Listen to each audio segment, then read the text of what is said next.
What is up everyone, this is Kiran here. Welcome back to Tech Kiran YouTube channel. If you're using Mia Tool devices like Redmi Note 9 Pro, Redmi Note 9 Pro Max, Redmi Note 9S and Poco M2 Pro, you can install this ROM which is called Revenge OS, which is based on Android version 11. The ROM is quite smooth and a lot of things are available, like almost everything seems working here.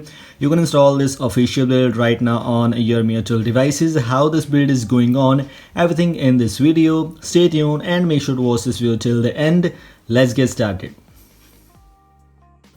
Guys, today we are gonna start out with the things which are working and which are not working. Almost everything seems working, as I already told you.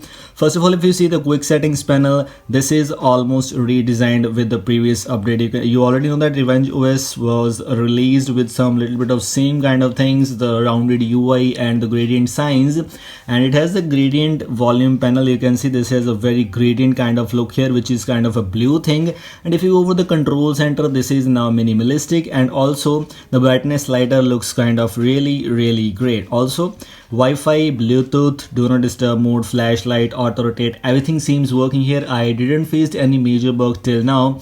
Mobile data was working here too, airplane mode was working here too. Talking about the Wi-Fi and hotspot at the same time, yes, the both are working fine at the same time, which is quite impressive. Also we have the option of choosing the screen record, where you can record the screen with record audio microphone and show touches on screen.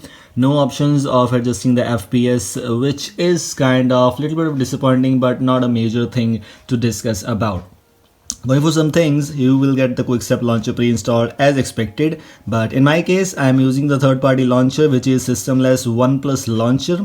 If you haven't saw my video of installing the OnePlus launcher on your Android 11 running device, go and check it out. I am using the latest Magisk V21.1, the latest official release till now, and you can install this Magisk right now on a device which is working fine. And if you go for the module section, I'm using the full screen immersive gesture Magisk module, which is one of my favorites, and you can see no pill option available here. Also, you'll not see that option available, like this kind of option. Let me tell you which option I'm talking about. Like this, no IM spacer behind this keyboard, which is I like the most. And Systemless OnePlus launcher, some of the guys told that this thing is not working on Android 11. Guys, this is just only for Android 11, so of course it should work at all. It's working fine. You can see I'm using it with the OnePlus launcher and OnePlus widget option, OnePlus icon pack and OnePlus wallpapers, everything. So I like OS kind of thing, so that's why I've applied this one.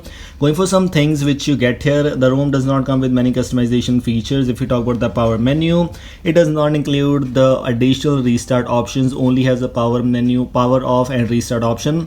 Doesn't include the screen record, doesn't include the screenshot option, unfortunately, but that's also good. You can use the third-party apps to do for that. And going over some things, we have the settings option, where we don't get any customization things, as I already previously told you.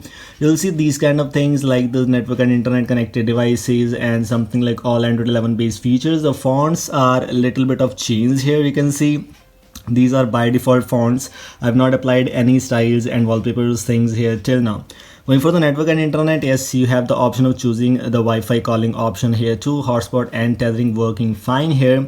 Going for the apps and notifications, we have the notification history option available, which is one of my favorite features in Android version 11, so I will use that one. Display options are quite good. Status bar related things, which you can choose the icon tuner. The icons which you want in your status bar, you can simply enable or disable them, and also includes the dark theme, which is of course working fine with this color icon, which is, as I already told you, the volume slider. You can see which is a little bit of change here. Something is still interesting, the rounded kind of UI. Colors natural, and you can customize it to boosted or adaptive. The option is available here, but doesn't include many customizations. Sound, storage, privacy, location done here. Security does not include the face lock. Some of the guys use face lock most, but face lock is unfortunately not available, so you have to adapt that. Also, if you go for other things, Xiaomi parts available here, where you can adjust your things like Mi Sound Enhancer, Touch Boost, and also my favorite feature, which is called Enable USB Fast Charge. Going for the things in system options, we have the option of choosing the weather, which is something new. This is added in this update. you will see weather information on your lock screen, which is something interesting and the new thing right now. And this back button is not working if you open this weather settings here. I have tried it a lot of time, this will not work. The back gesture will work and everything seems working everywhere, but in weather options I think it's maybe in an app because of that, but it's not working here.